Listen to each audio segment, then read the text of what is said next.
Стручни екипи од Центарот за јавно здравје во Кочани денеска излегува на терен во обиколка на населените места со цел да ги согледаат состојбите околу појавата на бактеријата листерија, која е посочена како потенцијална опасност во целата држава.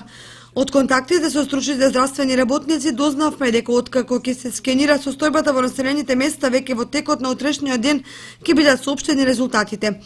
Ваквата активност на Центарот за јавно здравје доаѓа како последица на откриените 7 случаи на присуство на бактеријата листерија во Македонија, врз основа на извршените лабораториски испитувања во последните 30 на дена. Лекарите велат дека листериозата е бактериско заболување кое се појавува по внесување храна контаминирана со оваа бактерија.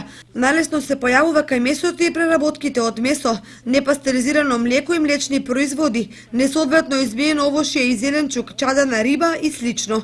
Да подсетиме дека во 2013 година бактеријата е изолирана кај 3 мостри од храна, но немаше пријавено заболени лица, додека во текот на 2014 година до месец јуни уште во нови 3 мостри од храна е изолирана оваа бактерија. Меѓутоа само во последниот месец се пријавени 7 случаи на лица заболени од листероза.